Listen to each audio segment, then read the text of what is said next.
오래전에 영국에서 괴짜 바이올리니스트 한 사람이 있었습니다. 이 사람은 바이올린 연주가일 뿐만 아니라 각종 바이올린을 수집하는 수집가이기도 했는데요. 소문이 들기를 이 사람은 정말 희귀한 바이올린, 정말 값비싼 좋은 바이올린을 수집하기로 유명한 사람이기도 했습니다.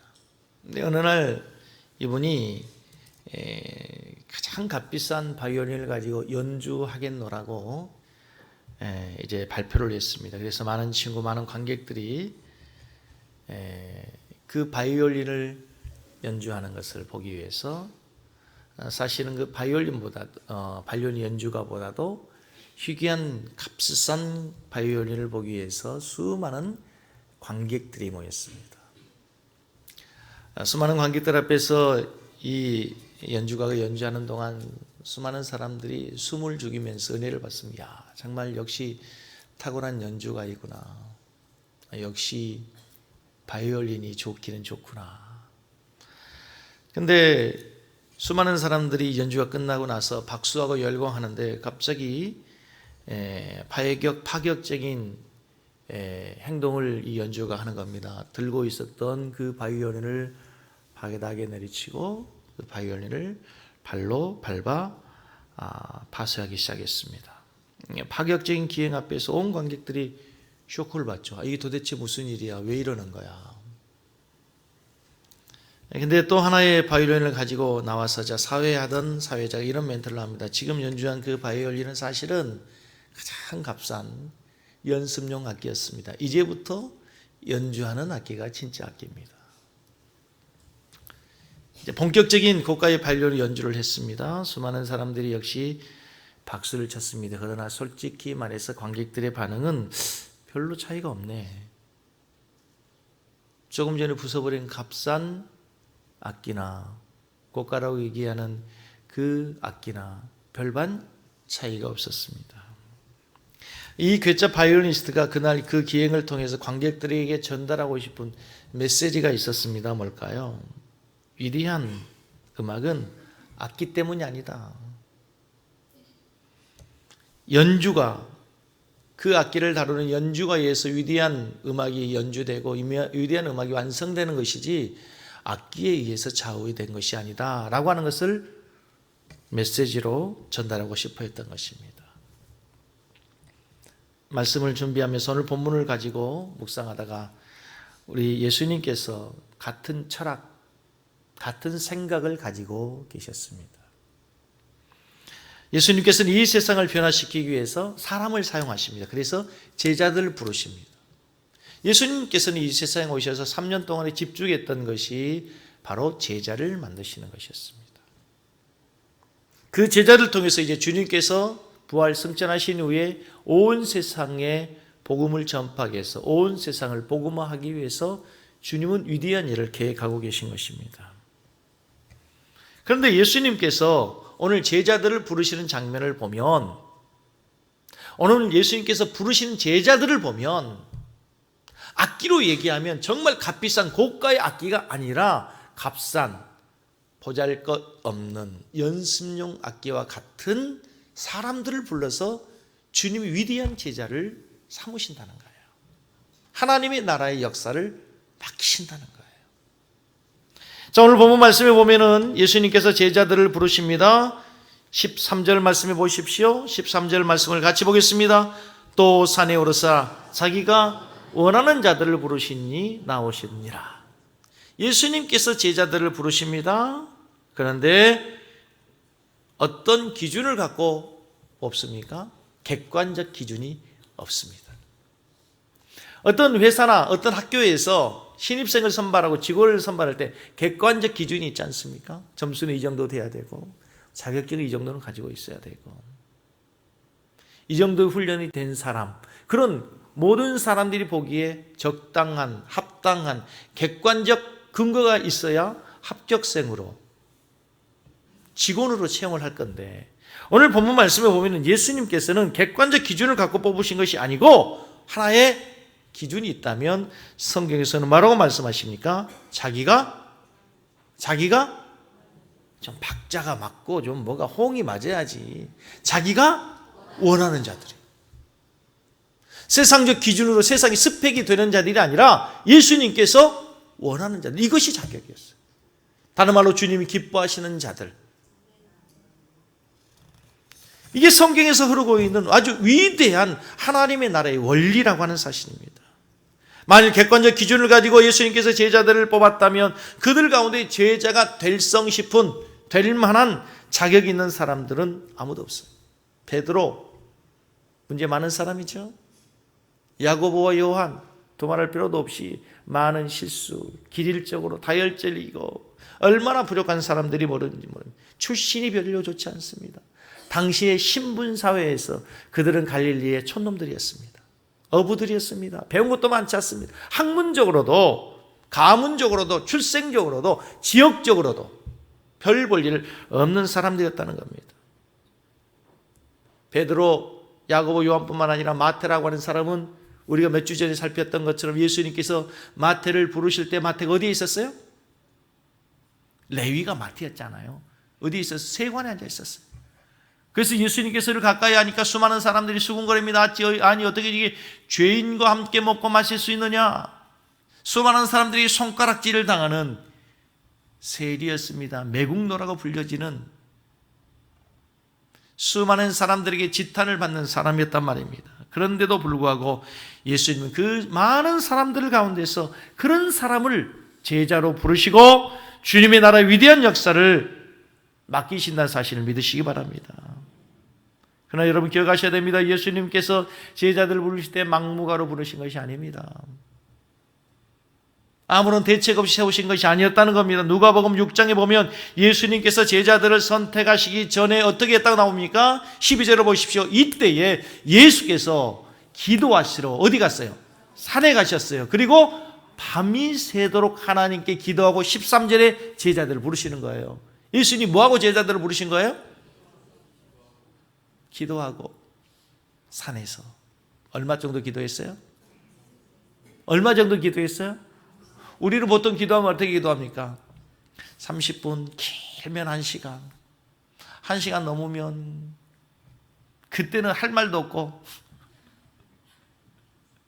더 이상 기도할 수 있는 아무런 제목도 없는데 주님께서는 그날 밤새도록 밤이 맞도록 기도하시고 제자들을 부르셨다는 말이에요. 무슨 말씀입니까? 예수님께서 아무런 대책 없이 형편없는 사람들을 뽑으신 것이 아니라는 겁니다. 지금은 보잘것없지만, 지금은 형편없지만, 사람들의 기대에 사람들의 수준은 맞지 않을지 모르지만 주님께서는 그들을 통해서 위대한 일을 계획하고 계시는 거예요. 지금의 모습보다는 주님이 앞으로 그들이 어떤 사람이 될 것인가의 가능성을 가지고 주님께서는 그 위대한 결정, 위대한 제자를 부르신다는 사실을 믿으시기 바랍니다. 그 다음 누가복음 6장 13절에 보면 이렇게 나와 있습니다. 오늘 본문 말씀과 똑같은 누가복음 6장 13절에 보면은 날이 밝음에 그 제자들을 벌사 그 중에 12를 택하여 뭐라고 부르셨어요? 뭐라고 불렀다고? 뭐라고 불렀어요? 사도라고 불렀습니다.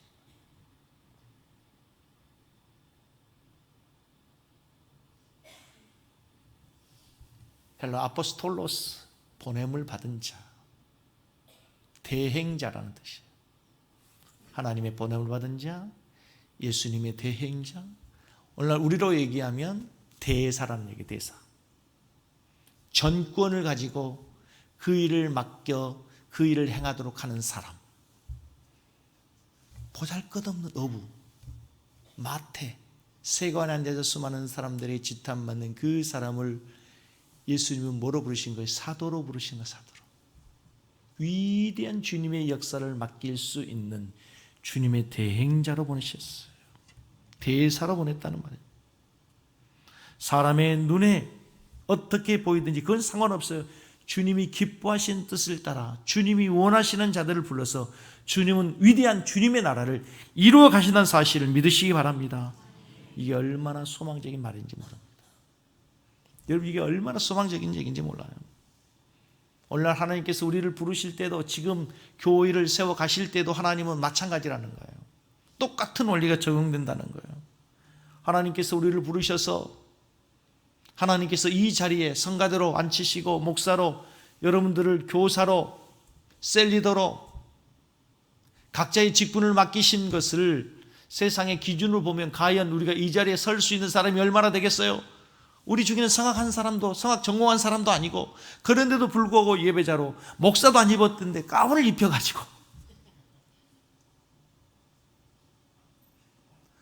세상의 학문으로 보면 김 목사는 얼마나 부족합니까? 그럼에도 불구하고 그 영적인 세계의 비밀을 알리는 하나님의 말씀을 전하는 목사로 부르신 것이 얼마나 하나님의 기이한 방법이고 하나님의 은혜인지 모른단 말입니다.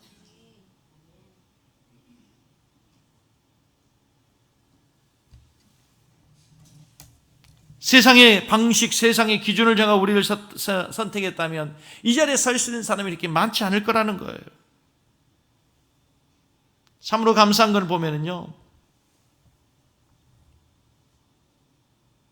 하나님께서는 하나님의 나라를 이루어 가실 때에 자격과 조건이 아니라 하나님의 절대적인 주권으로 그분의 뜻을 통하여 하나님의 나라를 이루어 가시는 거예요. 이것을 우리가 이해하지 못할 때 사도 바울이 로마서에서 이렇게 얘기하죠. 토기장의 비유를 가지고, 토기장이가 같은 흙을 가지고 어떤 것은 귀 있을 그릇을, 하나는 천 있을 그릇을 만든다고 했을 때 그릇이 토기장을 향해서 감히 왜 나를 이렇게 만들었냐고, 왜 나를 천이 쓰는 그릇으로 만들었냐고 감히 토기장에게 힐문할 수 없는 것처럼 내가 감히 뉘게.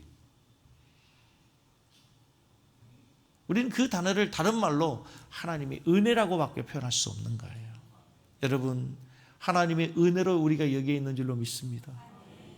은혜로 살아가는 자들이에요, 우리가. 여러분, 다윗 왕조는 이스라엘 역사 중에 가장 전성기, 그래서 모든 이스라엘 백성들이 가장 존경하고 가장 부러워하고 있는 그 과거의 역사의 왕조가 바로 다윗 왕조입니다. 그런데 다윗 왕조가 어떻게 세워진지 아시죠, 여러분? 사무엘서를 보면요, 다윗이 쫓깁니다. 사울에게. 죽음의 위협 앞에서 어디까지 갑니까? 아둘람 동굴로 갑니다.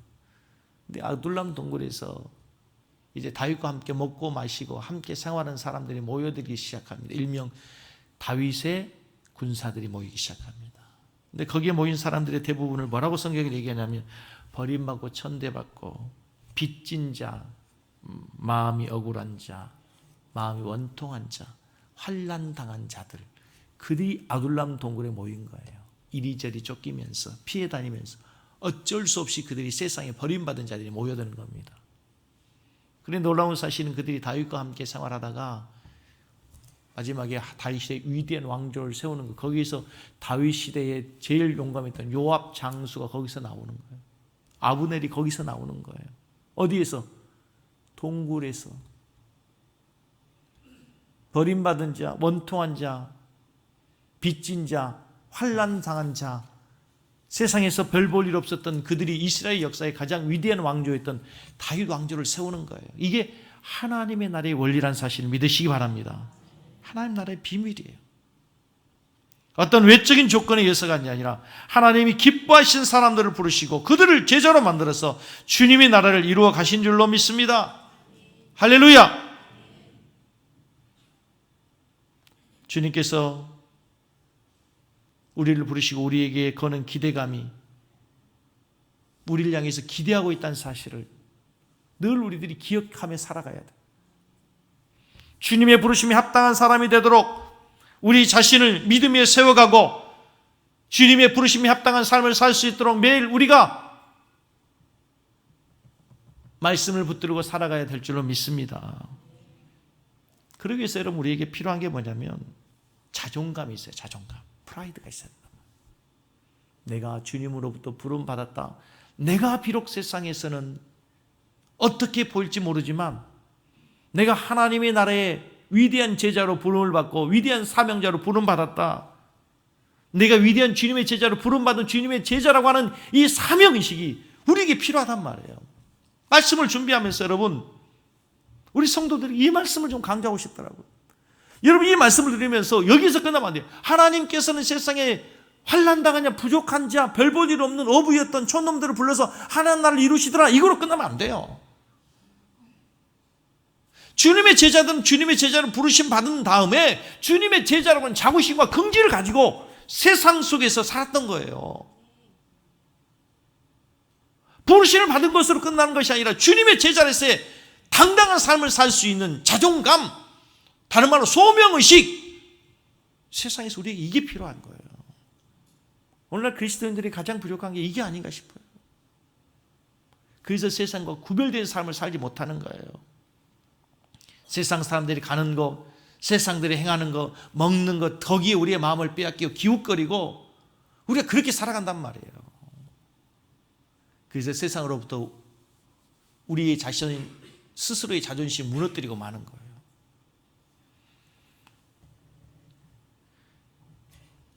주님의 제자로 부름받았다는 소명이 있어야 돼요. 그래야 함부로 살지 않아요. 막 살지 않는단 말이에요. 그래서 세상이 우리를 함부로 보지 않는 거예요.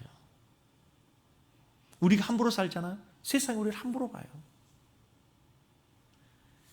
제2차 세계대전 중에 히틀러가 유대인들을 그렇게 싫어해서 600만 명을 학살하잖아요. 히틀러의 명을 받은 독일 군들이 아무리 그들이 히틀러의 명을 받았다 할지라도 그들도 사람의 양심을 갖고 있는데 사람을 죽일 때 양심의 가책이 있겠죠. 그래서 위에서 명령을 받아도 군인들이 그것을 행하기에 너무 꺼려하는 거예요. 그리고 사람을 죽이고 난 다음에 독일 병사들 가운데 양심의 가책을 느끼기 너무 힘들어하고 군기가 해해지는 거예요. 그런 가운데서 독일 군부가 이 문제를 해결하기 위한 방법을 모색합니다. 다시 말하면 유대인들을 학살하고도 양심의 가책을 받지 않고 함부로 대하고 그들을 죽일 수 있는 군인을 어떻게 만들 수 있을까? 3만 명이 넘는 유대인들이 수용되어 있는 포로 수용소에 모든 화장실을 폐쇄하고 하나의 화장실만 남긴 거예요. 생각해 보십시오. 3만 명이 모여 있는데 화장실이 없어요. 처음에는 아무리 유대인들이 자기들이 선민이라는 의식을 가지고 있고 하나님의 자녀라고는 의식을 갖고 있어도 처음에 하루 이틀은 그냥 참을 수 있겠죠. 그리고 화장실에 줄을 서서 기다렸을 거예요. 근엄하게. 아무리 너희들이 우리를 해도 우리는 하나님의 선택받은 백성이야. 너희들이 그래도 우리의 자존감을 버릴 수 없어. 참았겠죠. 그런 생각해 보십시오. 화장실 한 줄로 서 있다가 3만 명이 어떻게 해결할 수 있겠어요? 참다가 급하다가 할 수 없이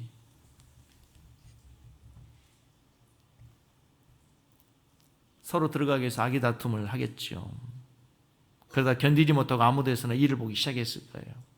한 사람이 보고 두 사람이 보고 그런 가운데 얼마 가지 않아서 수용소 곳곳이 배설물로 꽉 차기 시작한 거예요. 기다렸다가 참을 수 없어가지고 이제 옷에 볼일을 본 사람들이 마땅히 씻을 것도 없고 냄새나고 그래서 서로를 향해서 이제 원망하고 비판하고 냄새난다 얘기하다가 서로에게 돌팔매질하고 서로 헐뜯고 시작하다가 그들이 살아가는 삶의 모습이 완전히 뭐처럼 돼요? 짐승처럼 되기 시작하는 거예요. 문제는 뭐냐면 변으로 용변으로 더러워진 그 자기의 지체를 자기의 민족을 누가 더 싫어하는 거예요?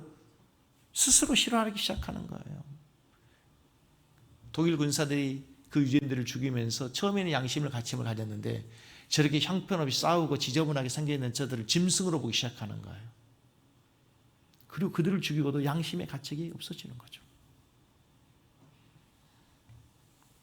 살인을 하면서도 과거처럼 그렇게 힘들어하지 않는 거예요. 서서히 유대인이 사람이 아닌 짐승으로 보기 시작한 거죠. 그런데 이 와중에 부질없이 노력하는 사람들이 있었어요.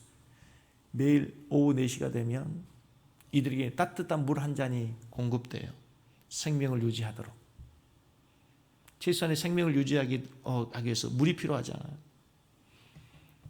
그런데 이때 일부 유대인들이 물을 남겨서 그 한 컵의 물 중에서 이를 닦고 세수를 하고 깨어진 유리 조각으로 면도를 하면서 자기 얼굴을 갖고 있는 사람들이 한둘 생겨나기 시작했어요.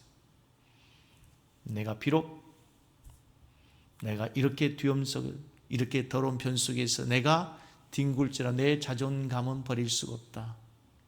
나는 선민이야.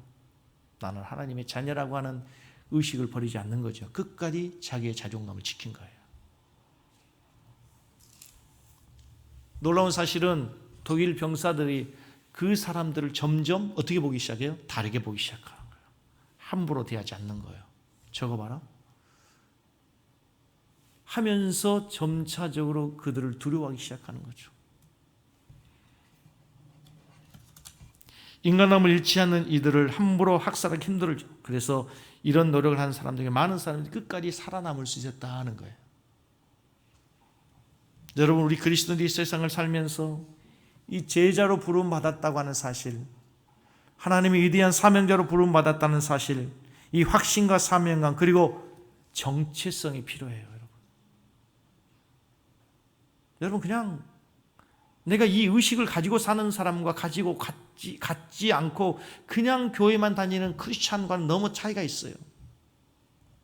한번 따라서 해보겠습니다. 나는 주님의 제자입니다.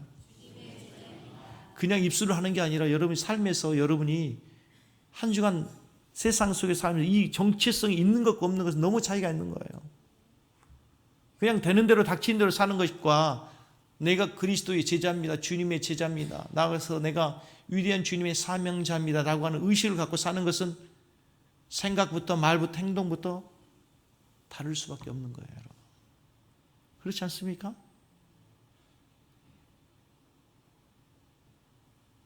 여러분, 교회를 한번 왔다고 하는 것보다 더 중요한 게 있어요. 여러분. 내가 누구인가를 알고 가는 거예요. 내가 누구인지를 아는 것이 중요해요.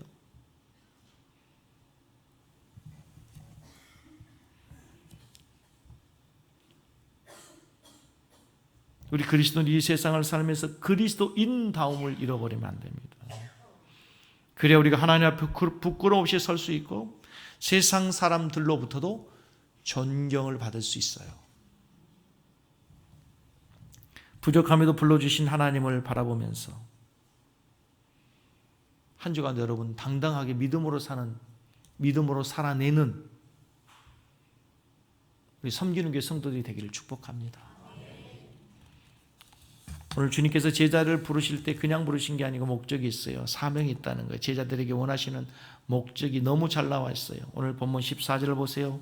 이에 12를 세우셨으니 이는 자기와 함께 있게 하시고 또 보내사 전도도 하며 귀신을 내쫓는 권능도 가지게 하시고. 어떻게 주님께서 제자들을 부르신 목적을 이렇게 명료하게 분명하게 간단하게 설명해 놓은 구절이 이보다 더 좋은 구절이 없어요. 세 가지예요. 첫째는 뭐하고? 첫째는 자기와 함께 있게 하기 위해서. 두 번째, 또 전도하기 위해서. 세 번째, 귀신을 쫓고 영적인 권세를 행하도록 하기 위해서.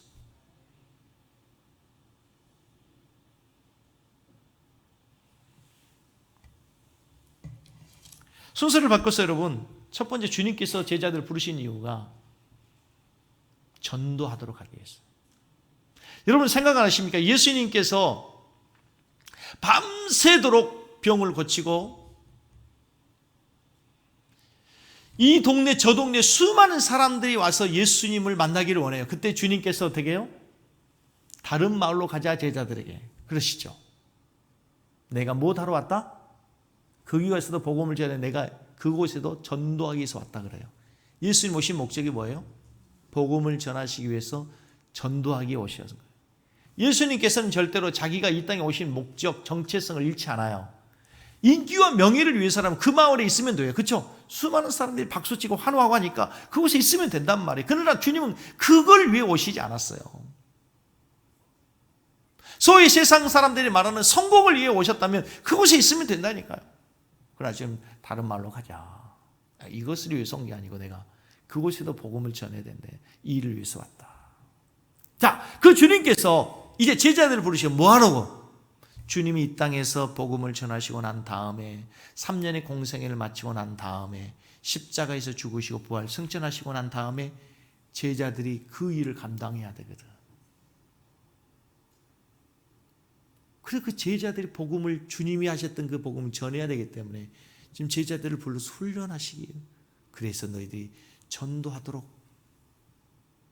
그래서 그 제자들이 복음을 전하면서 생명을 다하여 여러분 아신 것처럼 사도행전에 보면 감옥에 가고 매도 맞고 배고프고 굶주리고 헐벗고 강의 위험 강도 위험 수많은 위협 앞에서도 굴하지 않고 복음을 전해서 오늘날 2000년 복음이 유지되고 지금 여러분과 제가 그리스도인이 되었다는 사실을 믿으시기 바랍니다.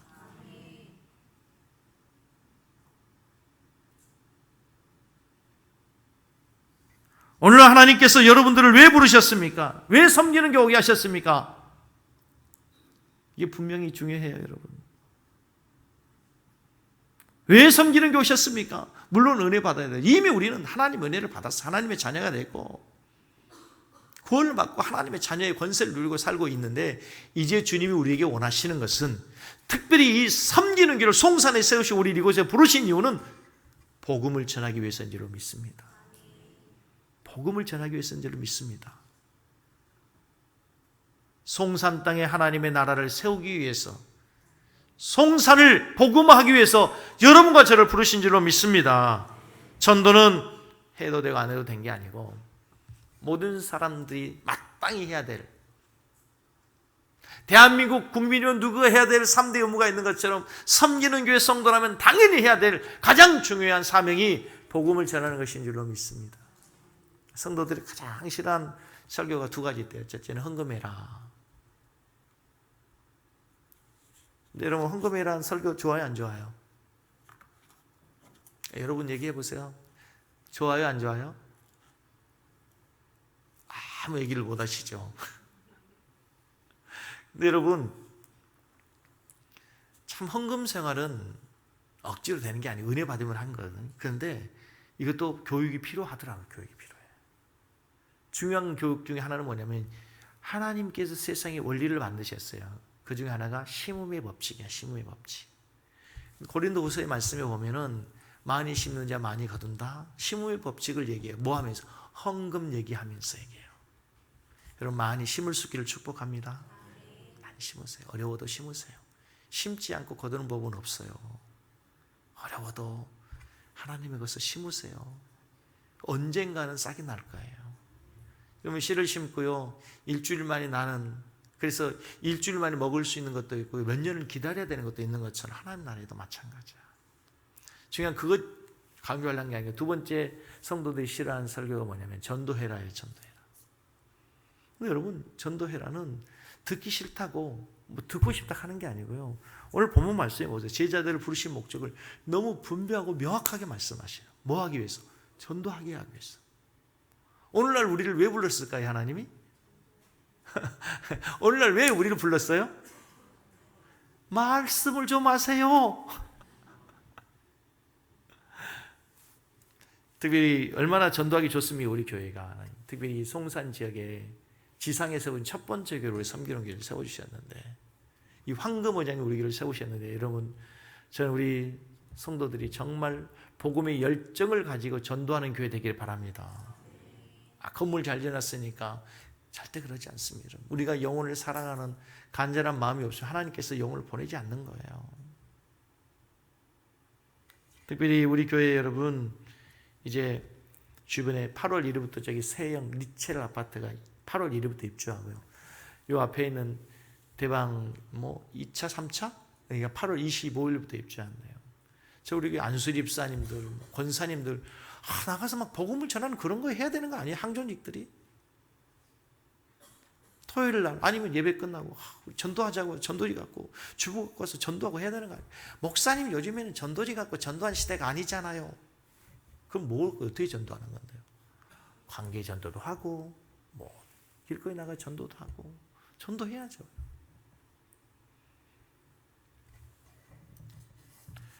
자, 우리 교회가 복음의 열정을 잃지 않는 교회 되기를 원합니다. 아멘. 자, 그 다음에 주님께서 제자들을 부르신 중요한 이유를 오늘 14절에 보면, 이에 12를 세웠었지 이는 자기와 함께 있게 하기 위해서. 왜 부르셨다고요? 주님과 함께 하기 위해서.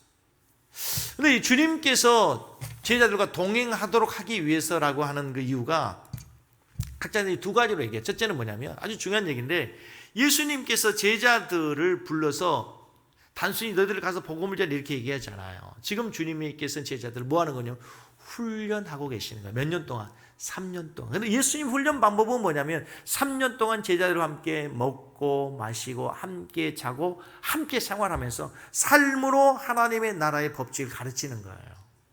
성경에 다 기록되지 않지만 3년 동안 예수님의 제자들이 함께 다니면서 어떻게 주님의 나라를 세워가는지를 보게 하시는 거죠. 그래서 이제 동행하게 하시고 전도하게 하시고 그 다음에 그 권세와 능력으로 사단의 권세를 무너뜨리는 영적인 능력을 행하도록 하는 거예요. 중요한 것은 여러분, 우리가 주님과 동행하지 않으면 전도할 수 없고 복음을 전할 수도 없고 능력 있는 영적인 싸움에 승리할 수 있는 능력도 우리가 행할 수 없다는 사실을 믿으시기 바랍니다. 아멘? 주님과 동행하십시오, 여러분. 그래서 동행하기 위해서라 이 말은 성경에서는 하나님과 늘 함께 교제하는 삶을 얘기할 때 동행이라는 단어를 써요. 여러분 잘 아시는 것처럼 임마누엘이라 하리라 예수님을, 그렇죠? 그 단어 얘기는 뭐예요? 끝까지 세상 끝나까지 너희와 함께 생활한다, 교제하도록 하게 하겠다. 너희들을 지키고 보호하는 것을 끝나지 않고 너희들과 함께 할 것이라는 하나님의 가장 강력한 약속이 내와 너와 함께 있어 주기라는 단어예요. 저 좀 보세요, 여러분. 주님이 우리와 함께 하시고 계심을 믿습니까? 다시 한번. 그럼 주님과 함께 하심을 느끼고 살아가고 계십니까? 감사한 일이에요.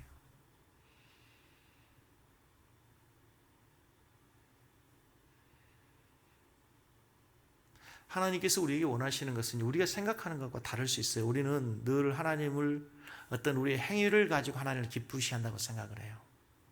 많이 봉사해야 된다고, 많은 일을 행해야 된다고. 물론 당연하죠. 하나님 그걸 기뻐하시죠. 믿음으로 행하는 것을.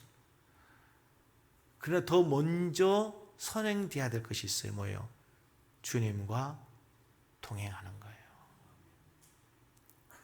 지난 금요일 날도 그런 말씀을 드렸는데요. 몽골의 이용규 선교사님의 글에 보면 이런 얘기가 나와요. 몽골은 추운 나라죠. 작년 10월에 갔는데 그때만 해도 영하 20도가 되더라고요. 대단히 춥죠. 근데 그 추운 겨울인데 엘리베이터가 고장이 난 거예요. 8층까지 걸어 올라가려고 하니까 짜증이 나죠. 아니 왜 엘리베이터가 고장이 났을까? 관리소에서 뭘 했을까? 왜 하필이면 이처럼 추운 날 엘리베이터 고장이 났을까? 마음에 불평이 생기지 않겠어요? 아는 수 없이 아들과 함께 8층까지 걸어 올라가다가 아들의 손을 잡고 올라가는데 아들의 손을 아빠의 손에 호주머니에 넣고 계단을 올라가는데 너무 행복한 거예요. 아이의 부드러운 손, 따뜻한 손을 잡고 올라가는데요. 세상에 그 어떤 것에서 느낄 수 있는 행복이라고 하는 것이 마음에 들어오기 시작하는 거예요. 8층에 올라가는 것이 멀게 느껴지지 않아요. 너무 행복한 시간이 된 거죠. 그러면서 그분의 글에 하나님께서 우리에게 원하시는 것이 이런 것이 아닐까. 아들이 아빠에게 선물 주지 않았어요. 아들이 아빠를 위해서 뭔가 많은 걸 하지 않았어요. 그런데 함께 있으니, 아들과 함께 있으니 그 시간이 너무 행복하더래요. 하나님이 우리가 동행하자고 하는 말씀이 그런 말씀이구나. 여러분 한 주간 좀 하나님과 동행할 수 있기를 바랍니다. 하나님께서 우리에게 원하시는 것은 여러분이 큰 능력을 행하고 뭐 교회를 건축하고 선교사 가고 이거 원하지 않는다니까. 먼저 너 나 좀 바라보고 나와 얘기 좀 하고 나와 좀 함께 하자.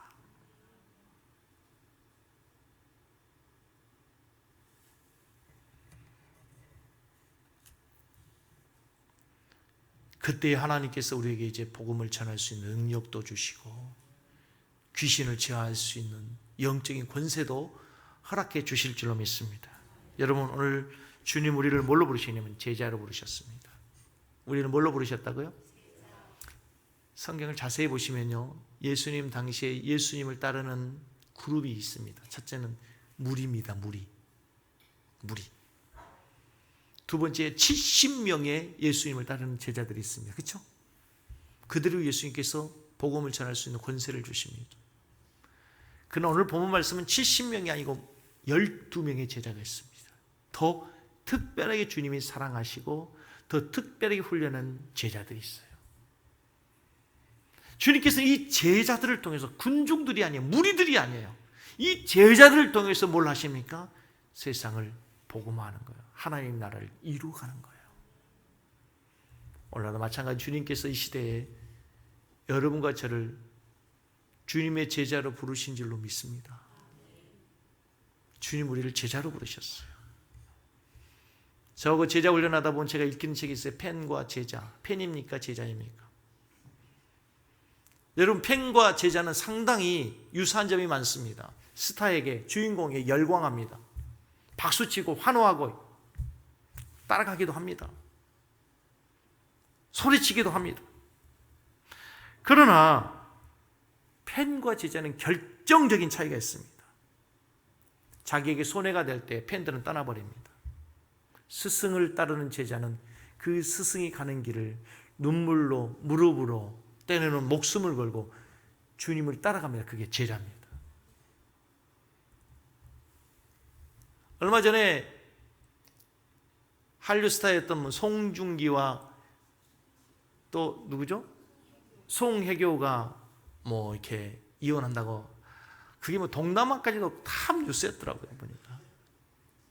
그래서 그 악플에 보니까 뭐 송중기를 많이 있는 사람이 욕하는 거 아니고 왜 그 송혜교 그 사람을 그렇게 막 악플러들이 있더라고요. 거기 보니까 이랬어요. 태양의 후예가 아니라 태양의 후회라고 나왔더라고요. 태양의 후예가 아니고 태양의 후회, 뭐 이게 나왔다. 다 일광하고 박수도 치던 사람들이에요. 한순간 돌아서는 게 펜이에요, 펜. 예수님 주변에도 팬들이 많았어요. 예수님께서 가는 곳마다 인산일을 이루잖아요. 오병이의 기적을 이룰 때 5천 명이 있었잖아요. 네? 예수님께서 예루살렘에 입성할 때 호산나 호산나 박수치면서, 그렇죠? 겉옷을 깔아서 예수님 가시도록 길을 만든 사람들이 있었어요. 열성적인 팬들이 있었단 말이에요. 그런데 놀라운 사실은 예수님 십자가에 못 박힐 때 돌아서잖아요. 침을 뱉고 욕을 하고 차라리 우리에게 바라바를 주고 예수를 십자가에 못 박으라고 소리치는 사람이 그들 누구예요? 제자가 아니고 팬이에요, 팬. 주님은 우리를 제자로 부르신 거예요. 어려워도 힘들어도 때로는 손해를 보더라도 아픔이 있어도 주님의 뒤를 따라가는 제자로 우리를 부르신 거예요. 그래서 오늘 여러분들 이곳에 있게 하시는 줄로 믿습니다. 그리고 주님은 우리를 제자로 부르셔서 주님과 먼저 동행하고 주님의 말씀을 전하는 전도자로, 그리고 주님이 행하셨던 권능 있는 삶으로 우리를 부르셨다는 사실을 믿으시기 바랍니다. 하나님 말씀을 맺으면서 한 가지 예화를 드리겠습니다. 2차 세계대전이 끝났을 때 프랑스의 스트라스부르크라고 하는 도시에 한 교회 대표들이 모였습니다. 모인 이유는 그 교회 마당에 예수님의 동상이 있었는데 하필이면 폭격을 받았을 때 예수님의 두 손이 부러진 거예요, 동상에. 그래서 이걸 어떻게 할 것인가? 복원을 할 것인가? 아니면 그 동상을 새로 세울 것인가? 교회 대표들이 모여서 난상 토론을 합니다. 그런 가운데 누군가 한 사람이 이런 제안을 했습니다. 우리 폭격 맞은 그대로, 두 팔이 없는 그대로 둡시다. 그리고 우리의 교훈을 위해서 그 아래 이렇게 써놓으십시다. 예수님은 당신과 나의 팔과 손을 필요로 하십니다. 예수님 두 팔이 없는데 예수님은 우리의 손과 발을 필요로 하십니다. 주님은 우리를 통해서 주님의 나라를 이루시기를 원하신다는 거예요. 위대한 교훈이에요. 기억하십시오. 하나님께서는 하나님 나라를 이루어 가시는데, 하나님께 하나님의 나라를 이루어 가시는데 우리 없으면 안 됩니다. 천사들을 통해서 이루지 않습니다. 우리를 통해서입니다. 아니, 나를 통해서, 여러분을 통해서 하나님의 위대한 역사를 이루어가고 계신 줄로 믿습니다. 여러분이 주님의 손과 발이 되시고, 그래서 한 주간의 여러분의 삶에 주님의 제자로서의 자존감을 갖고 살아갈 수 있기를 주의 이름으로 간절히 축복합니다. 이 시간 잠깐 한번 눈을 감으십시오. 그리고 우리 한번 기도했으면 좋겠습니다.